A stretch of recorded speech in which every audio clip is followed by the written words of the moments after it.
Olá, pequenos grandes leitores, como vão vocês? Para quem ainda não me conhece, eu sou a Bel, eu tenho 13 anos e você está assistindo a mais um vídeo de resenhas literárias. E essa resenha vai ser um pouco diferente, ela vai ser mais comentada e eu vou colocar aqui uns pontos, umas analogias até muito interessantes que eu não vejo as pessoas abordando tanto, apesar de ser uma situação extremamente comum, que todo mundo passa quase todos os dias. E, sem mistério, o livro é... ao contrário. Razão e Sensibilidade, da Jane Austen. Essa edição aqui da Martin Claret, muito fofa, gente. Eu acho lindo, lindo, lindo. Fica maravilhoso na estante. Peraí, não tá focando. Foca, meu Deus do céu. Aê! Fica lindo na estante. Eu acho que livro tem que ficar bonito na estante sim, tá, gente? Ele foi lido, tá? Tá todo anotadinho, tudo bonitinho, com os post-its combinando, ó, amarelinho, azul. E essa é a minha segunda leitura de Jane Austen. A primeira foi esse ano ainda, só que há uns meses atrás, que eu li Orgulho e Preconceito. Olha só que lindinhos os dois. Também tá todo anotado, com post-its combinando. E hoje eu decidi falar pra vocês, na resenha de Orgulho e Preconceito... Por que eu tô fazendo isso? Eu abordei, eu falei sobre como os temas retratados aqui são bastante atuais, bastante contemporâneos, que muita gente passa hoje em dia, apesar de ser um livro publicado em 1813. E hoje, na resenha de Razão e Sensibilidade, a gente vai falar sobre uma outra coisa, um dilema que todos vivem. Vocês já vão entender tudo. Vem comigo!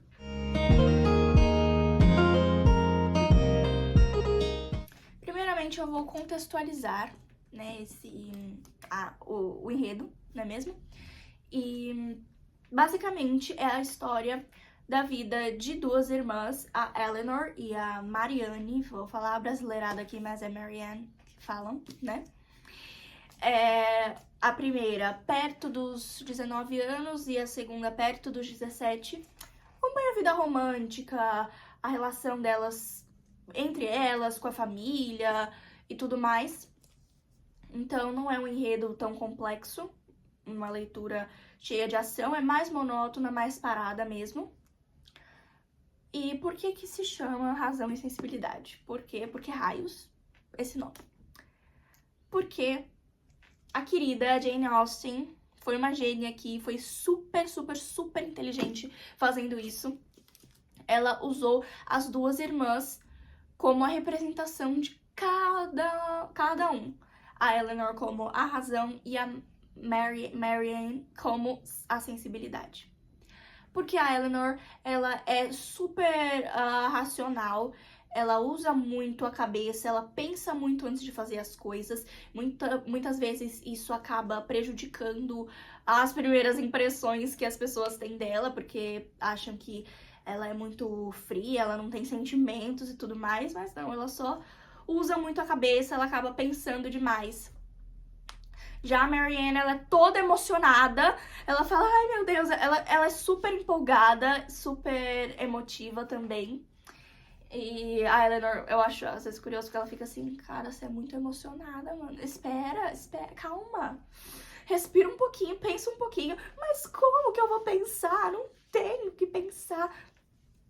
E esse é um paralelo muito interessante. Beleza. Esse é o enredo, é super simples, gente. É super, super, super simples, como vocês viram. Dá pra resumir tudo aqui em uma frase curta. Beleza.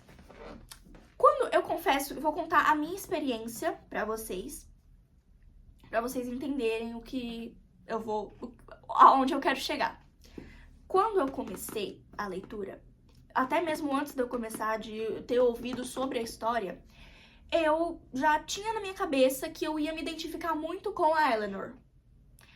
Porque eu também, às vezes, sou bastante racional, gosto muito de usar a cabeça, só que às vezes isso me atrapalha, me prejudica, porque, primeiro, que as pessoas acham, nossa, ela não tem sentimentos, credo.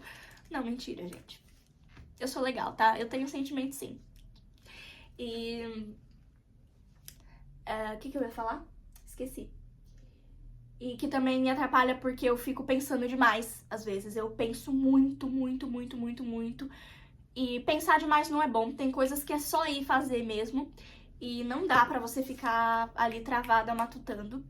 Mas eu fico, mesmo assim. Eu tô tentando parar um pouco, mas é realmente bem complicado. Tinha na minha cabeça que seria assim. Nossa, a Eleanor deve ser aquelas personagens. Eu sou ela sou eu. Eu dei com a língua nos dentes. Sabe por quê? Porque eu me deparei em momentos que eu me identifiquei com as duas. Tanto com a Eleanor quanto com a Marianne. Eu falo que, assim, a Eleanor sou eu por fora, né? Como eu me porto diante de certas pessoas, da maioria. E a Marianne sou eu por dentro, né? Então, aquela coisa que às vezes eu tô super animada, mas eu não mostro. Eu tenho bastante dificuldade de mostrar como eu tô sentindo, como eu estou me sentindo. E isso dificulta bastante a relação com as pessoas. Porque às vezes elas ficam, nossa, será que ela tá gostando? Que eu tô, às vezes, num evento, tá super legal e tal, falando, nossa, que incrível. Mas eu tô assim. Aí a pessoa fala, nossa, ela deve estar entediada, né? Eu acho que ela não tá gostando mais. Não, gente, não é isso. Então, se vocês me verem assim, fatalmente, não, tá? Não tenham conclusões erradas e precipitadas. Mas isso acaba dificultando bastante. E com isso, eu comecei a pensar em como, talvez, a Jane Austen, com este romance, tentou representar com o que tinha na época, né, com os recursos da época, porque esse livro aqui, se eu não me engano, ele é até um pouco mais antigo que Orgulho e Preconceito. Eu não sei se ele é de 1811 ou 1814, mas eu não sei, mas é também bem, bem, bem antigo, tem mais de 200 anos. Se ela não tentou representar esse dilema que as pessoas muitas vezes se encontram ficam muito indecisas entre escutar o seu cérebro e escutar o seu coração. Eu não vejo muitas pessoas falando sobre isso, não é um tópico muito comentado, mas eu acho que ele é super importante, porque isso não é naquele... não acontece só naquele pico você tá fazendo a maior decisão da sua vida. Não é isso. Que você realmente não pode errar, você não pode... Você tem que, ao mesmo tempo, seguir o que você tá sentindo, mas não pode deixar de pensar e de refletir. Não é só nisso, gente. São nas coisas simples da vida, nas decisões mais simples, nos momentos mais corriqueiros do dia a dia. Quando você se vê, por exemplo, vai conhecer uma pessoa nova.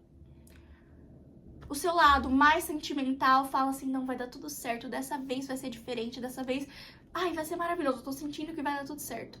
Mas ao mesmo tempo, o seu cérebro tá martelando, falando, cuidado. Cuidado, cuidado, cuidado, não se pode confiar em todo mundo.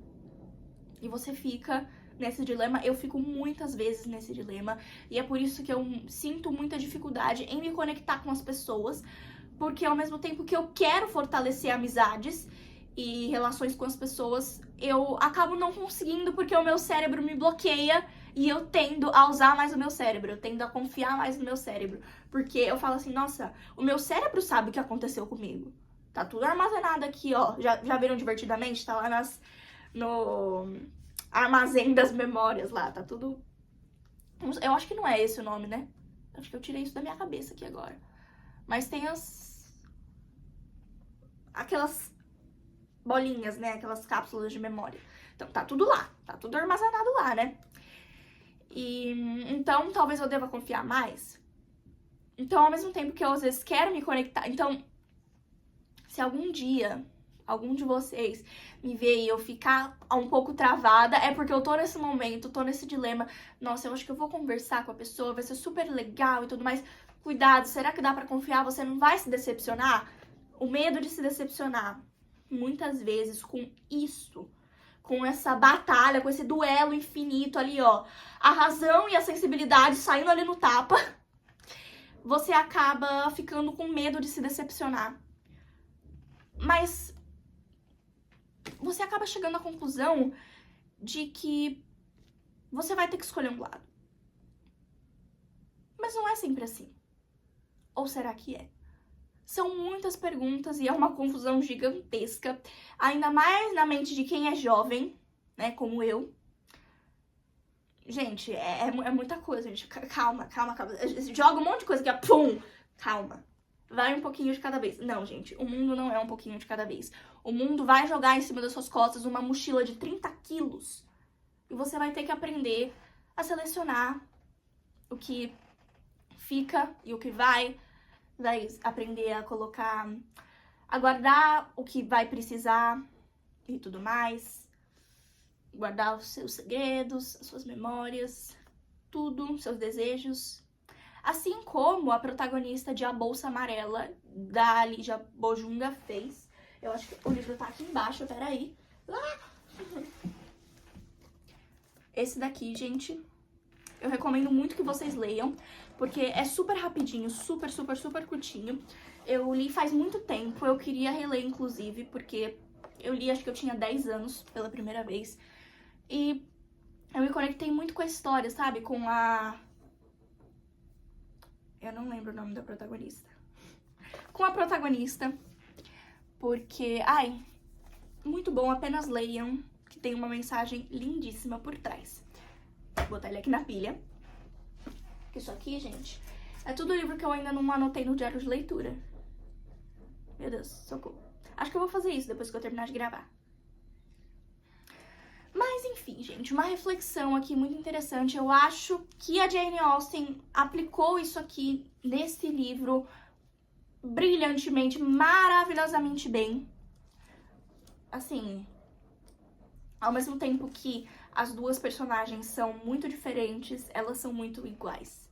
Elas são muito parecidas. E eu acho que é isso o mais bonito. Uma pessoa super racional e uma pessoa mais emotiva se conectarem e formarem uma amizade. Porque ao compartilhar experiências, elas podem ajudar umas às outras a talvez serem um pouco menos racionais e um pouco mais racionais, menos emotivas, encontrar o equilíbrio. Porque nem tudo na vida precisa ser 8 ou 80. Eu tenho mania de achar isso. Que ou é 8 ou é 80, ou é tudo ou é nada. Mas nem sempre é assim. Reflexão do dia. Espero que tenham gostado. Se gostaram, não esqueçam de deixar um like. Se inscrevam aqui no canal se ainda não são inscritos. Compartilhem o vídeo com seus amigos. E me sigam lá na Rede Vizinha, porque lá também tem muitas outras indicações. E logo sai meu livro, hein, gente? Logo, dia 20 de setembro, das 10 ao meio-dia, lá na Livraria Bíblia. Então, salva a data, anota aí no seu calendário de papel, calendário do celular, que seja. Quero ver você por lá, hein? Tchau!